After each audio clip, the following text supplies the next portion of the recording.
Hoy en día, cada vez más cristianos eligen la cremación sin conocer la verdad. ¿Está bien que un cristiano opte por la cremación? ¿Es pecado? ¿Y qué pasa con la resurrección si el cuerpo se reduce a cenizas? ¿Cómo volverá a levantarse en el día final? Estas preguntas son incómodas, pero profundamente importantes, porque la forma en que tratamos el cuerpo en la muerte está directamente relacionada con nuestra fe. La mayoría de los cristianos no se da cuenta de que la Escritura nos da patrones, símbolos y advertencias. Esta es la verdad que te contó ese familiar. Prepárate, porque vamos a explorar lo que dice la Biblia y lo que no dice, y verás por qué los cristianos resistieron la cremación durante siglos. No estamos aquí para controlar tu decisión. Estamos aquí para darte claridad, luz y una comprensión más profunda de una pregunta que muchos tienen miedo de hacer. La cremación ya no es la excepción.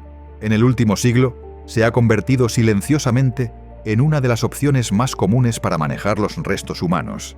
En países como Japón e India, la cremación ha sido algo normal desde hace mucho, pero en gran parte de Occidente, especialmente en Estados Unidos y Europa, algo ha cambiado. En muchas regiones, la cremación ahora supera al entierro. Las familias dicen que es más práctica, más ecológica y sobre todo más asequible. Pero debajo de esa practicidad comienza a surgir una pregunta silenciosa. ¿Importa cómo volvemos a la tierra? Para muchos cristianos, la cremación parece una elección sensata, pero detrás de ese razonamiento hay una inquietud más profunda. ¿Por qué, durante la mayor parte de la historia cristiana, los creyentes resistieron la cremación? ¿Por qué la Escritura muestra consistentemente a los fieles siendo enterrados y no quemados? ¿Y por qué la resurrección del cuerpo sigue siendo tan central para nuestra esperanza? Tal vez tú mismo hayas sentido esa tensión. Escuchas a la gente decir, es solo un cascarón, pero algo dentro de ti no está completamente en paz con eso. Esta no es principalmente una cuestión de dinero o costumbre. Es una cuestión de lo que nuestras decisiones comunican sobre lo que creemos. En la iglesia primitiva, el entierro no se consideraba solo una tradición, sino un testimonio. Los cristianos enterraban a sus muertos con reverencia porque creían en la resurrección corporal. Hoy, sin embargo, la cremación se ve a menudo como algo neutral, una decisión impulsada por las finanzas o la conveniencia. El entierro parece antiguo, incluso una carga. Pero, ¿nuestra teología realmente ha cambiado? ¿O simplemente hemos dejado de hacernos la pregunta? Piensa en cómo han evolucionado los funerales. La espera sagrada ha sido reemplazada por la eficiencia. Los rituales de velar y orar, de volver al polvo con duelo y esperanza, se han acortado o perdido. Y en esa pérdida, quizá también se haya dejado de lado algo más profundo. Tal vez estés preguntando, bueno, ¿pero todo esto significa que la cremación está mal? En un momento vamos a ver las escrituras clave que responden eso. Pero antes de llegar ahí, si este tipo de conversaciones te ayuda a pensar de forma más bíblica sobre la vida y la muerte, dale a suscribirte y da like al video para no perderte lo que viene. Ahora bien, antes de examinar lo que enseña la Escritura directamente, necesitamos ver el panorama completo de dónde estamos. Solo en Estados Unidos, las tasas de cremación han pasado de menos del 5% en 1960 a más del 60% hoy. En algunas regiones supera el 80%. Para muchos es una cuestión de costo. El entierro puede costar miles de dólares, mientras que la cremación es mucho más económica. Para otros, el atractivo está en el impacto ambiental. Evita los fluidos de embalsamamiento y el uso prolongado de terrenos. Y otros simplemente siguen las tendencias culturales. Si amigos y familiares eligieron la cremación, parece natural hacer lo mismo, pero a menudo falta algo sagrado en estas decisiones. El entierro nunca fue solo sobre el cuerpo. Era sobre el retorno, sobre pertenecer, sobre el polvo volviendo al polvo no como un rechazo, sino como un ritmo divino. Porque polvo eres, dice Dios en Génesis 3:19, y al polvo volverás. Ese retorno siempre fue más que físico, era un pacto. Ser enterrado entre los tuyos, en la tierra prometida, era declarar tu lugar en la historia de Dios. Piensa en Abraham comprando un sepulcro para Sara. Piensa en José pidiendo que sus huesos fueran llevados a Canaán. No eran decisiones pragmáticas, eran declaraciones de identidad, de fe, de confianza en la resurrección venidera. Cuando escuchas esas historias, te obligan a hacerte una pregunta. ¿Qué dicen tus decisiones sobre lo que tú crees? Entonces, ¿qué significa que hoy muchos tomen esta decisión sin pensar teológicamente en absoluto? La cremación siempre implica una pérdida de significado. No necesariamente, pero sí invita a reflexionar, porque cuando la muerte se convierte en una transacción, un servicio, una decisión rápida tomada bajo presión, corremos el riesgo de olvidar lo que nuestros cuerpos alguna vez significaron. Olvidamos que el cuerpo fue creado a imagen de Dios, que fue llamado bueno, que fue habitado por el Espíritu y destinado a la gloria. En pocas palabras, comenzamos a hablar como la cultura, que lo importante es el alma y que el cuerpo es desechable. Pero eso nunca ha sido la enseñanza cristiana. El cristianismo nunca ha enseñado que el objetivo sea escapar del cuerpo.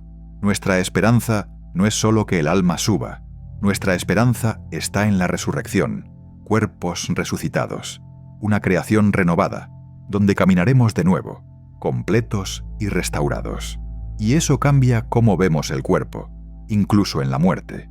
Así que antes de preguntar qué ordena la Escritura, necesitamos preguntarnos, ¿qué ha dejado atrás, silenciosamente, la cremación moderna? ¿Y qué significado hemos perdido en las llamas? Para responder eso, debemos dejar el presente y volver a las páginas antiguas de la Escritura. Esto es lo que dice realmente la Biblia sobre quemar el cuerpo. El fuego aparece con frecuencia en la Biblia, pero rara vez como un final tranquilo o pacífico. Más bien, suele ser un signo de juicio, de ira, de santidad que consume. Y cuando miramos de cerca las Escrituras, encontramos que cuando los cuerpos humanos son quemados, casi siempre está relacionado con vergüenza, crisis o castigo, no con una muerte ordinaria y esperanzada. Déjame mostrarte a qué me refiero. En Josué 7, Acán desobedece el mandato de Dios y esconde un botín prohibido bajo su tienda. Cuando es descubierto, toda su familia es apedreada y luego quemada. El fuego aquí no es para recordar, es para castigar y deshonrar. Luego, en Levítico 20, leemos que un hombre que se casa con una mujer y con su madre debe ser quemado con fuego. De nuevo, la imagen es de juicio, no de misericordia. En 1 Samuel 31 leemos sobre Saúl, el primer rey de Israel. Después de ser herido en batalla, cae sobre su propia espada. Los filisteos mutilan su cuerpo. Sus hombres, en un acto desesperado de honor y protección, recuperan sus restos y los queman, probablemente para evitar más ultraje a su cadáver, y luego entierran sus huesos. Incluso aquí, el fuego es en respuesta a una tragedia, no un ritual pacífico de esperanza. Entonces, ¿qué hacemos con este patrón? En las Escrituras, las escenas de cuerpos quemados están ligadas al juicio, al desastre o a la emergencia, mientras que las muertes pacíficas entre el pueblo de Dios se marcan con entierro. Esto no significa que Dios no pueda resucitar a alguien que fue quemado. Significa que la imaginería bíblica sobre el cuerpo se inclina fuertemente en una dirección. Y ese silencio, la ausencia de una sola cremación alegre e intencional en la historia bíblica, debería al menos hacernos reflexionar. Tienes que preguntarte, ¿por qué las Escrituras muestran tan a menudo al pueblo de Dios siendo enterrado, mientras que los cuerpos quemados aparecen solo en momentos de juicio y crisis? ¿Podría ese contraste estar diciéndonos algo sobre cómo Dios quiere que pensemos acerca del cuerpo? Porque cuando pasamos de escenas de ira a momentos de reverencia y paz, encontramos algo distinto. En Génesis 3, Dios le dice a Adán, «Del polvo vienes y al polvo volverás». El cuerpo se presenta descansando en la tierra, volviendo, durmiendo en el polvo. Esto es más que un lenguaje poético. Se convierte en el patrón de cómo el pueblo de Dios maneja la muerte. Abraham no quema el cuerpo de Sara. Negocia con gobernantes locales para comprar una cueva, una tumba permanente en tierra extranjera. Es una de las negociaciones más largas registradas en Génesis. ¿Por qué? Porque el entierro importaba. La tierra fue elegida. La cueva fue sellada. La memoria quedó anclada a un lugar. Más tarde, los hijos de Jacob cargan los huesos de José hasta sacarlos de Egipto para que puedan descansar en la tierra prometida. Podrían haberlo quemado, habría sido más fácil, pero no lo hicieron. Soportaron su peso por generaciones, porque para ellos el entierro no era una eliminación, era un testimonio, y el testimonio era este cuerpo, roto, desgastado, reducido al polvo, un día resucitará con el pueblo de Dios. Piénsalo, ¿por qué el mismo Jesús recibió sepultura? ¿Por qué su cuerpo fue colocado cuidadosamente en una tumba prestada, envuelto en lino, ungido con especias, custodiado por soldados romanos? Si alguna muerte fue temporal, fue la suya. Si alguien podía haber evitado la tumba, era el Hijo de Dios. Pero en lugar de eso, fue sepultado, con reverencia, con intención, porque su muerte y su descanso se convirtieron en el modelo para los nuestros. Desde las primeras páginas de la Escritura hasta los Evangelios, emerge un patrón. El entierro refleja esperanza, preserva la memoria y da testimonio de la resurrección. En contraste, la Biblia nunca muestra que la cremación se utilice de esa manera. Cuando alguien es quemado en las Escrituras, nunca se describe como un acto pacífico de confianza en Dios. Siempre es porque algo ha salido terriblemente mal. Eso no prueba automáticamente que toda cremación moderna sea pecado, pero sí nos advierte que no tratemos el fuego como la imagen bíblica normal de una muerte fiel. Así que antes de sacar conclusiones apresuradas, necesitamos sentarnos con este contraste. Cuerpos quemados bajo maldición o crisis. Cuerpos enterrados en promesa. Hay reverencia en el entierro, no solo cultural, sino teológica. Un cuerpo enterrado es un cuerpo encomendado. La cremación moderna, especialmente cuando se trata como una decisión rápida y meramente práctica, a menudo elimina la forma visible de la persona tan rápidamente que puede sentirse como borrar lo que fue. Y ahí es donde empieza a crecer la tensión para muchos creyentes, porque la gran esperanza de la Escritura no es que escapemos del cuerpo, sino que el cuerpo será resucitado, restaurado, transformado. Y si eso es verdad, entonces la manera en que tratamos el cuerpo en la muerte debería, en la medida de lo posible, reflejar esa esperanza. Tal vez el entierro no sea solo una vieja tradición, tal vez sea un testimonio viviente que dice: este polvo se levantará otra vez. ¿Qué significa esto para nosotros en un mundo donde el fuego se ha vuelto la norma? Significa que necesitamos mirar con atención, no solo la practicidad de la cremación, sino la teología del entierro. Necesitamos recordar lo que significó para Abraham excavar una tumba en tierra extranjera, lo que significó para los hermanos de José cargar huesos a través del desierto, lo que significó para Jesús yacer en silencio antes de que la piedra fuera removida. Y en la próxima parte vamos a hacer una pregunta crucial. Si Dios puede levantar huesos secos y polvo disperso, ¿realmente necesita un cuerpo intacto? Para eso, debemos ir a la tumba de un hombre llamado Abraham. Abraham era un peregrino, un hombre sin tierra, sin murallas, sin un hogar al que pudiera llamar suyo. Y sin embargo, cuando Sara murió, todo se detuvo. Se quedó junto a su cuerpo y lloró. Génesis 23 nos dice que se acercó a los hititas y pidió comprar un lugar de sepultura, no prestado, no de uso temporal, sino en propiedad total. En un mundo donde no tenía ningún derecho sobre la tierra, la única porción que compró fue una tumba. ¿Por qué? Porque el lugar donde ella sería sepultada importaba.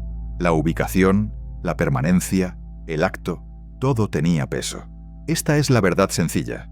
Para Abraham, el entierro no era eliminación, era pacto.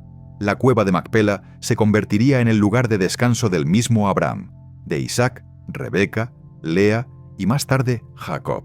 Un linaje unido no solo en vida, sino también en muerte. Este acto de sepultura se convirtió en un hilo sagrado tejido a lo largo de la historia de Israel. No se trataba de volver a los elementos en un sentido general, sino de volver al polvo de la promesa. En otras palabras, el entierro decía: pertenezco a la historia de Dios, incluso en la muerte.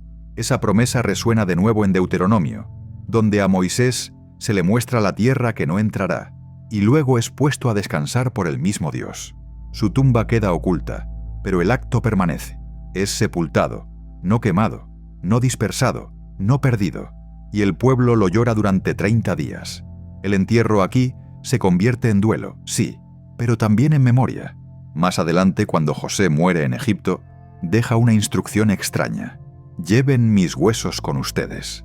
Sabe que su pueblo algún día regresará a la tierra de sus padres, y quiere que sus huesos formen parte de ese regreso. No disueltos, no descartados, sino cargados, sostenidos, honrados. Esto no era solo tradición, era teología en movimiento, una declaración encarnada de esperanza futura. Quería que incluso sus huesos predicaran. ¿Qué predicarán tus decisiones? El entierro no se trataba de preservar, se trataba de fe, de anclar el cuerpo a un futuro que Dios había prometido. La sepultura de los patriarcas no se enraizaba en la conveniencia ni en el costo, sino en la reverencia. Enterrar significaba esperar en el polvo a que Dios hablara otra vez, y esa misma reverencia llega al Nuevo Testamento. Cuando Juan el Bautista es decapitado, sus discípulos toman el cuerpo y lo sepultan. No lo queman, no lo desechan, le dan un lugar, y luego Jesús muere.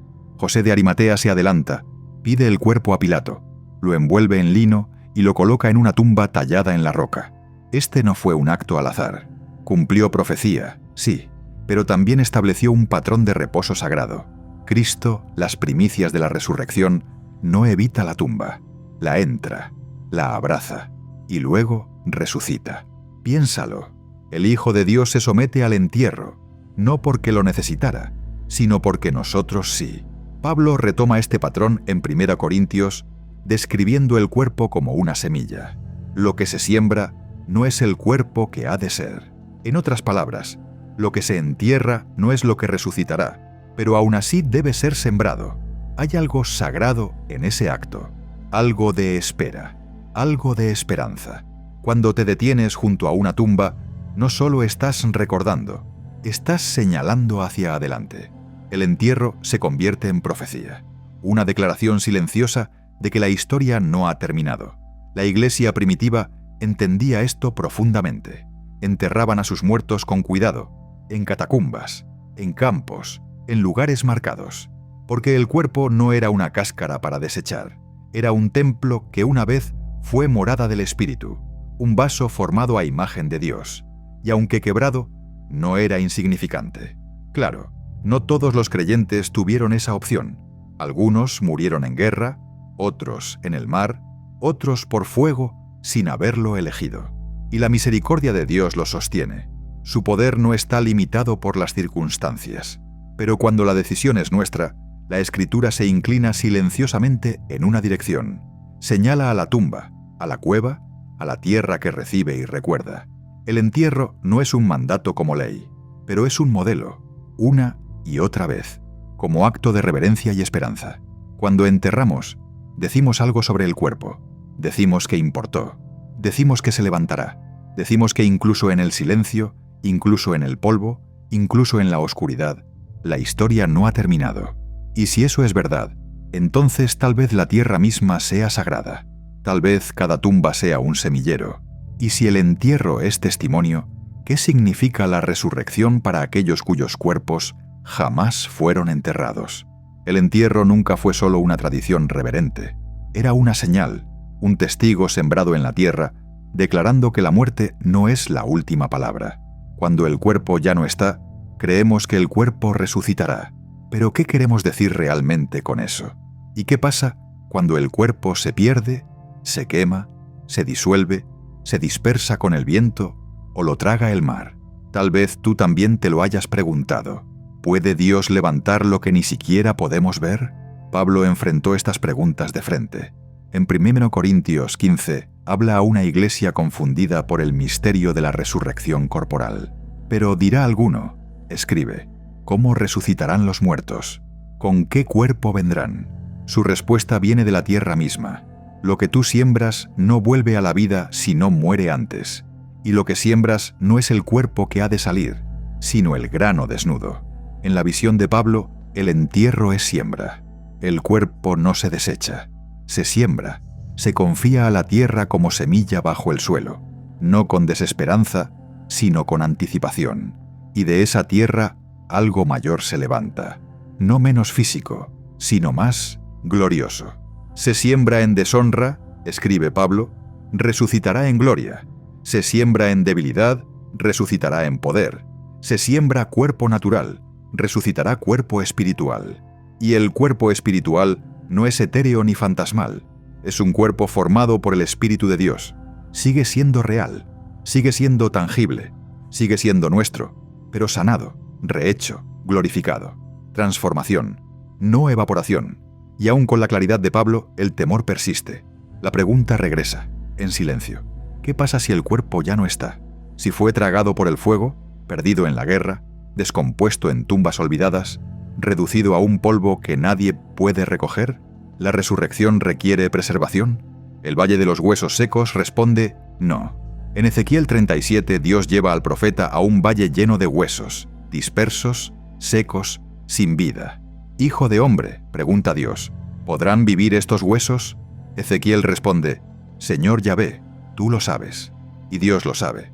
Ordena al profeta que hable y mientras profetiza, los huesos se estremecen. Se forman tendones. La carne vuelve. Entra el aliento. La vida se levanta. «Yo abriré vuestros sepulcros», dice Dios, «y os haré subir de ellos, pueblo mío». No es una escena ordenada. Es un milagro formado de fragmentos, de pérdida, de polvo olvidado.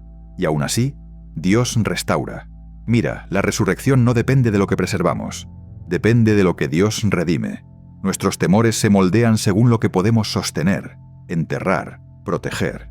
Pero el alcance de Dios va mucho más allá de lo que podemos conservar. Su promesa no se basa en condiciones, sino en su palabra. «Yo te resucitaré», dice. No si estás intacto, no si estás entero. Simplemente, yo te resucitaré. Piensa en los mártires quemados en la hoguera. Piensa en los creyentes perdidos en el mar, o tragados por el desastre, cuyos cuerpos nunca fueron hallados. ¿Los ha perdido Dios? ¿Los ha olvidado? No. Sus nombres están escritos en el libro de la vida del Cordero. Su resurrección no está limitada por fuego, ni polvo, ni tiempo. No fuiste creado para vivir con miedo. Fuiste creado para resucitar en gloria. La resurrección no depende del método de entierro. Depende de Cristo. Pero eso no significa que el cuerpo no importe. El cuerpo importa porque es parte de la promesa. Creado por Dios, redimido por Cristo, destinado a la gloria. Por eso el entierro reverente tiene un poder simbólico tan profundo. Refleja la semilla. Hace eco de la tumba de Cristo. Enseña esperanza en forma tangible. Pero el poder detrás de esa esperanza no está en la tierra. Está en la voz que llama a la vida. Pablo escribe, «La trompeta sonará, y los muertos resucitarán incorruptibles». Incorruptibles, más allá de la descomposición, más allá del daño, más allá de la pérdida. Lo que el fuego destruye, Dios lo restaurará. Lo que el tiempo disuelve, Él lo llamará de nuevo. Lo que el mar consume, Él lo devolverá. Los átomos que una vez formaron tu cuerpo no están perdidos para Él. Así que al final, la tensión no se resuelve en la certeza humana, sino en el poder divino. Enterramos porque refleja la historia, pero no tememos a la cremación, porque no puede borrar el final. Ambos regresan al polvo. Ambos esperan. Ambos son sostenidos por el mismo Dios. Que eso te dé paz. No necesitas controlar el estado de tus restos. Solo necesitas encomendarte a aquel que formó a Adán del polvo y que un día te dirá, levántate. Y tal vez, incluso ahora, en lo profundo de lo invisible, algo espera. Tal vez la tierra recuerda, tal vez el polvo escucha. Ahora debemos preguntarnos, si Dios puede resucitar cenizas y polvo, ¿por qué la iglesia primitiva seguía prefiriendo el entierro? ¿Por qué la cremación despierta un temor callado, una vacilación en el alma? Para muchos, no se trata de dudar del poder de Dios. Es algo más profundo, más antiguo, una incomodidad sagrada que no siempre sabemos cómo nombrar. Tal vez tú también lo has sentido. Los primeros cristianos compartían esa misma inquietud, no porque temieran que Dios no pudiera resucitar un cuerpo quemado. Los padres de la Iglesia fueron muy claros al afirmar que sí puede. Su preocupación era otra. Ellos creían que el entierro llevaba un peso reverente que la cremación no tenía. En el Imperio Romano, la cremación era común entre los paganos. El fuego reducía el cuerpo rápidamente a cenizas. Pero los cristianos, casi desde el principio, eligieron enterrar, a menudo a un alto costo, en catacumbas ocultas, en jardines familiares consagrados con oración, en tierras prestadas. Enterraban porque creían que el cuerpo no era desechable, era significativo. Creían que el cuerpo no era solo un envoltorio, era un vaso que había sido lleno por el Espíritu, hecho a imagen de Dios, destinado a la redención. Tertuliano, escribiendo en el siglo II, afirmaba que incluso los cuerpos quemados no están fuera del alcance de Dios. Todo está seguro con Dios, dijo. Nada perece ante el Creador. Y sin embargo, los cristianos seguían prefiriendo el entierro, no por superstición, sino por convicción. Para ellos, el entierro era un eco silencioso de la resurrección, una semilla plantada con fe. Agustín compartía esa reverencia. Advertía a los creyentes que no pensaran que la resurrección depende de la preservación del cuerpo. Dios no está limitado por la descomposición, pero aún así honraba el entierro como expresión externa de una esperanza interior. Los cuerpos de los muertos no deben ser despreciados, escribió, especialmente los de los justos y fieles, que fueron instrumentos y vasos de toda buena obra. Estos primeros creyentes sabían que sus cuerpos se descompondrían, pero aún así los depositaban con ternura, con fe, como si los arroparan para una larga noche de espera. El entierro se convirtió en su forma de decir: este cuerpo se levantará.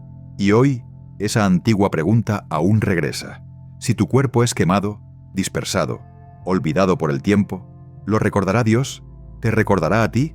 Las Escrituras lo muestran una y otra vez. Dios recuerda lo que nosotros olvidamos. Nada está fuera de su alcance. Así que escucha esto con claridad. Si tu ser querido eligió la cremación, o si tus propias cenizas están esparcidas entre montañas u océanos, no estás separado de la esperanza de la resurrección. No eres menos amado. No estás fuera de su alcance. Dios no resucita cuerpos porque los preservamos. Los resucita porque Él prometió hacerlo. Y sin embargo, la inquietud permanece. La pregunta detrás de la pregunta. El asunto no es el poder de Dios, es la reverencia. No lo que es posible, sino lo que es apropiado. No lo que Dios puede hacer, sino lo que nuestras decisiones comunican. Y es aquí donde el entierro todavía habla, no como ley, sino como liturgia, no como norma, sino como acto reverente. El entierro susurra: este cuerpo importó. Afirma la promesa: este polvo no ha sido abandonado. La iglesia primitiva no enterraba por temor, sino por fe. Fe en que la tierra algún día devolvería lo que había recibido. Fe que se atrevía a susurrar junto a la tumba: resucitaremos. ¿Y tú? ¿Qué cree tu corazón sobre el cuerpo, sobre la muerte, sobre la resurrección? ¿Tus decisiones están moldeadas por el temor o por la esperanza? ¿Por el costo solamente o por la reverencia? No hay condenación en Cristo, pero sí hay sabiduría. Y la sabiduría nos invita a detenernos, a pensar, a recordar, a dejar que la fe de quienes nos precedieron hable a nuestro momento, porque la historia no termina con la muerte, y el cuerpo, ya sea depositado en una tumba o devuelto a las cenizas, no está perdido para aquel que lo formó. Él recuerda cada partícula, cada aliento, cada nombre, y cuando Él llame, nada quedará enterrado, ni el polvo, ni los huesos, ni el temor.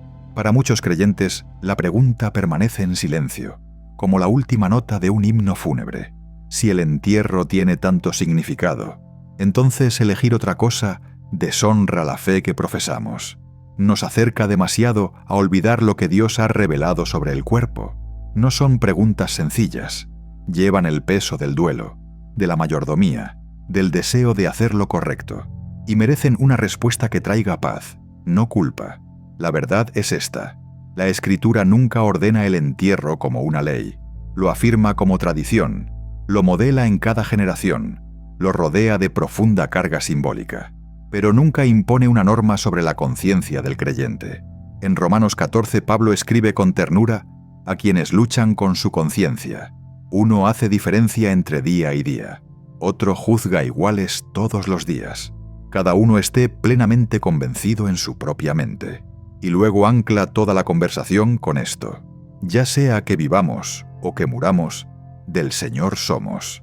Este es el latido de la libertad cristiana. No una licencia para tratar las cosas santas a la ligera, sino una liberación del temor. No estamos atados al ritual, somos guiados por la reverencia. El entierro es el patrón. La cremación no está prohibida. Lo que más importa es el corazón con el que se elige. En la iglesia primitiva, el entierro se convirtió en una liturgia callada de esperanza. Y aún así, sabían la verdad más profunda.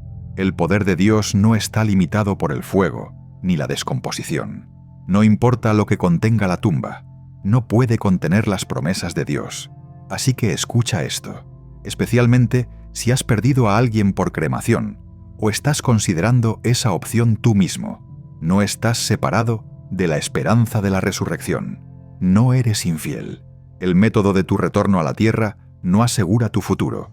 Cristo sí, pero aún así, la reverencia importa. Por eso la Iglesia, aun afirmando la libertad, habla con cuidado, porque al tratar el cuerpo, tratamos lo que una vez fue templo del Espíritu Santo.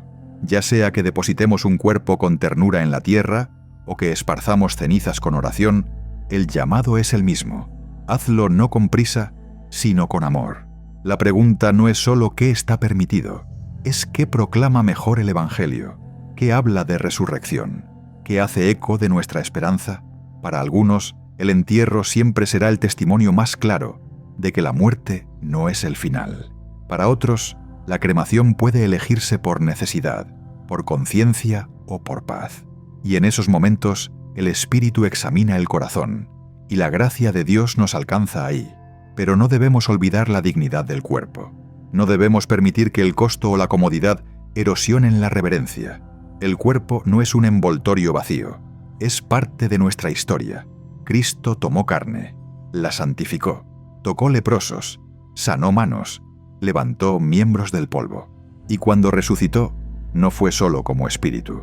Sus heridas permanecieron, su cuerpo atravesó paredes y aún así comió pescado junto al fuego.